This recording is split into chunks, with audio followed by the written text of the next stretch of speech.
Welcome to the Jill on Money podcast. It is Sunday, August 8th, and we are continuing with the second part of our interview with Susan Beacham. Susan is the CEO of Money Savvy Generation, and the website is moneysavvy.com. What I do love is I love that little Money Savvy piggy bank. That could become my new favorite gift, Mark. I used to give the Tiffany's piggy bank as a baby gift. I think the Money Savvy pig could be my new favorite gift. Save, spend, donate, invest. What do you think? That's a good gift, right? It is a little indulgent, but anyway, I love the Money Savvy pig. There are other Money Savvy banks. There's a soccer ball, there's a football, but anyway, I would check it out. The website's super fun and engaging, and we want to talk about how you can talk to people about money. And the thing that was so cool is that we had talked to Susan Beacham right after we had that conversation with somebody who was having a real problem and had a pretty serious financial issue in his life, and he was going to have to involve his children in the conversation about changing their lives. So I said, I have an expert on the line. Let me ask Susan about that. So here's the second part of our conversation with Susan Beacham. We recently had somebody who came on the air with us, a listener who, essentially started by saying, I'm a financial screw up. I don't want to pass this along to my kids. And, after listening to his story, we really came to the conclusion he's going to have tough conversation with his family about making some changes in their lives. I want to understand from you the best way for him to approach that conversation, because I think his real worry was like, well, how am I going to tell my 16-year-old, my 14-year-old, and my 11-year-old that, we've screwed this thing up? The quick analysis was that he and his wife done a good job saving. They have about $900,000 in their retirement accounts, but they are in a cycle of debt, and they probably have to sell their apartment, get a smaller apartment, move in order to be able to kind of make everything work and pay off this more than $100,000 in credit card debt. And I said, I think it has to be like a real family conversation. They have to be involved. I think from what you're saying, you would agree with that. So how do you think he and his wife should approach the conversation where they have screwed up and now they got to fix it? What is it? What are the messages to the kids? And what do you think kids can hear at those different age groups? Again, it's 16, 14, and 11. Well, the good news is that 16, 14, and 11 is an age where they're going to get it. Okay. They're going to understand what mom and dad are saying. The second thing is they can use this place in their life, in their financial life, as a lesson, as an opportunity to help their kids not get caught in the same cycle of debt. 3, they can be honest and forthright about here's where we are, here's how we got there. And this is going to sound silly, but it works.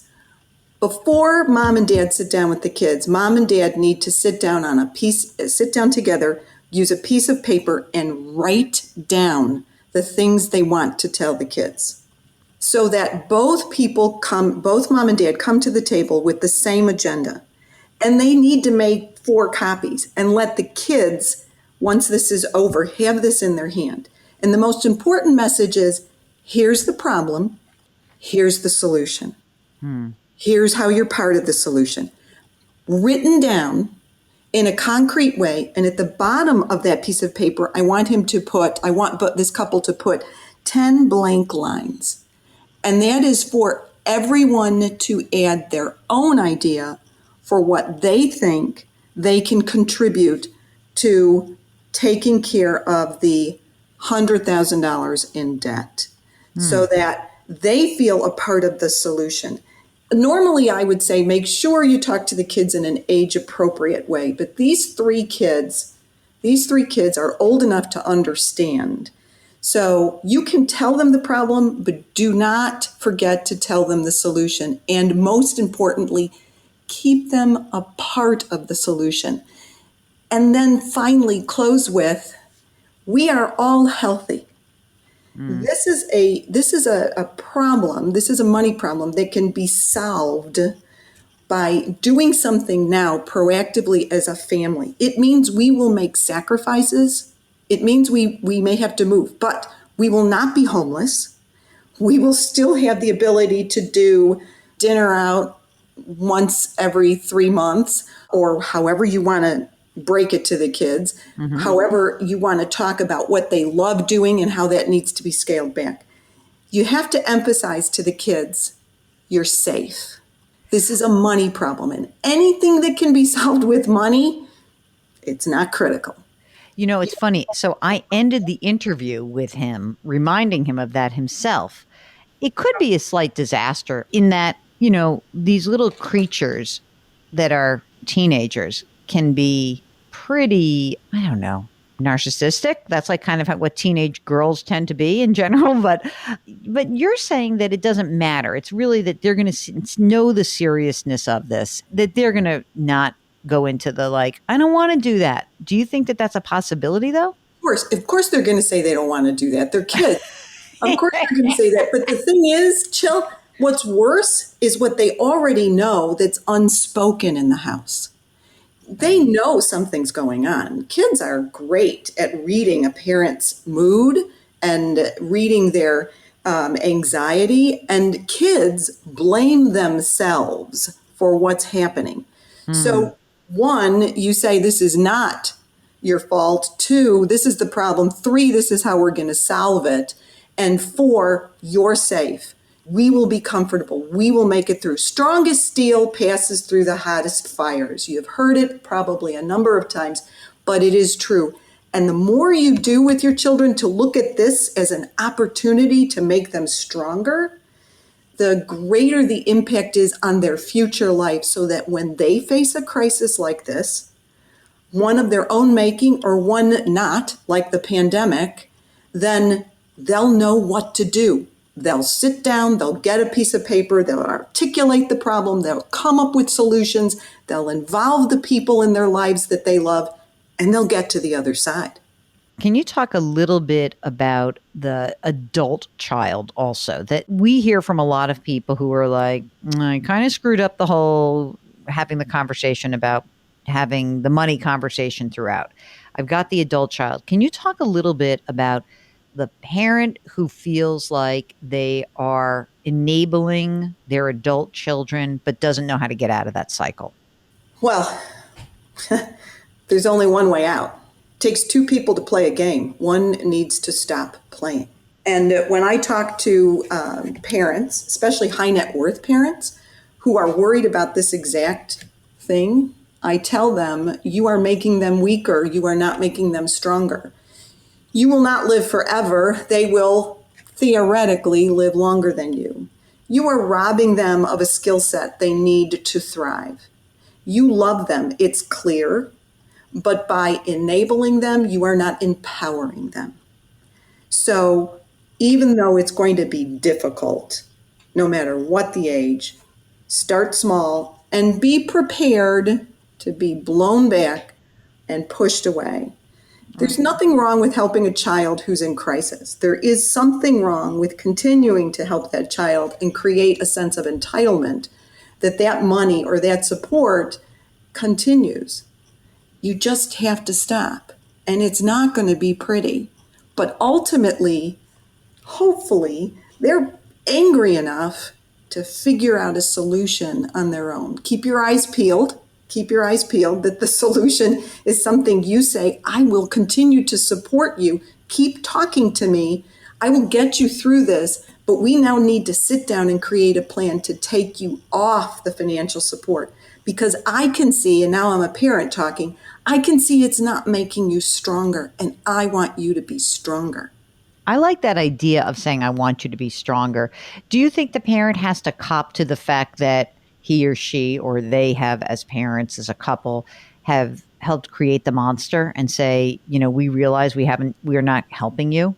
Yeah, why not? Yeah, they got to own it, right? Right. It's a mistake. And you know, if we admit as parents to our own mistakes, it allows our kids to admit to mistakes and, you know, open the wound and clear the infection.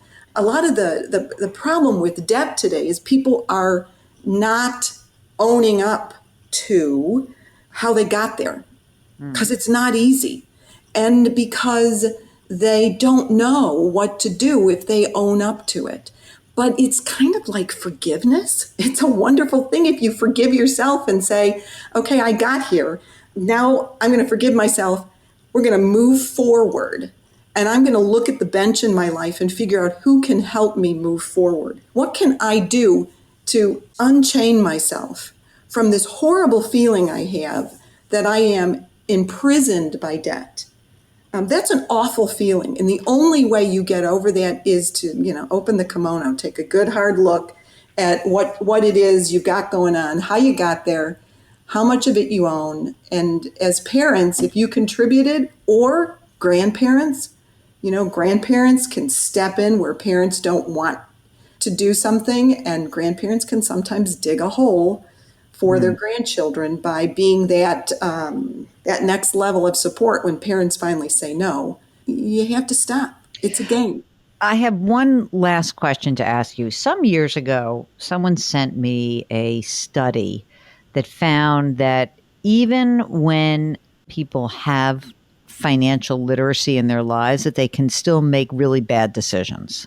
Is that still the case, or is it that we've learned how to maybe teach financial literacy better, and so therefore the lessons stick? I think financial education needs to be accountable to the people that it serves. And the only way it can be accountable is through proving that what they're suggesting to parents or teachers has efficacy. And what I mean by that is pre and post testing by independent PhDs and economists who look at what you're suggesting, what you've created, do a pre and post test and say, yes, you've shaped money attitudes in a statistically significant way. Yes, you have increased knowledge in a statistically significant way. Until the industry accepts research as standard operating procedure, we're going to be at risk of being criticized by people who are out there saying financial education is a sham. It is not.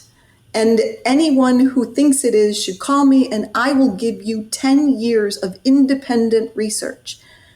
We have efficacy. We felt it was a mandatory requirement that if we were going to teach young children and shape their futures, shape our own futures, think about it, Jill, shaping our society for the better, because we're putting these kids into communities and communities into society who understand how to manage money. If we were going to do something like that, we had to be careful. We had to be right. Until everybody accepts independent research, which is costly but mandatory, we have something, but the majority of our colleagues don't have what we need to push the critics back and say, I'm sorry, we understand if it bleeds, it leads, and your headline sounds so provocative, but you're wrong. It's a big lie, and you're not helping people. You're hurting them by telling them that financial education won't empower them, because it does. Thanks to Susan Beacham for following up with us. And she also sent me a bunch of stuff here about things they've published and a lot of the research. So I'm very grateful for her. And of course, to my friend Sandy Waters for connecting us. If you would like to check it out, it is moneysavvy.com. Money, MONEYSAVVY.com. And you can check that out. There's stuff for your kids, your little kids, for your teenagers, for college students, even for adults. Yeah, we don't know how to talk money with each other. So go check it out. Thanks again for her participation. Thanks for your participation. Don't forget that if you've got a question, we are here for you. You can just send us an email, askjill@jillonmoney.com. If you're on our website, because maybe you're signing up for our free weekly newsletter, or maybe you are catching up on all the stuff that we've written over the last few weeks, you can just hit the contact button. Don't forget to tell us if you want to come on the air. Mark does the rest. Go out and lift someone up today. Go do that with a little grit, growth, and grace. We'll talk to you tomorrow. Thanks for listening.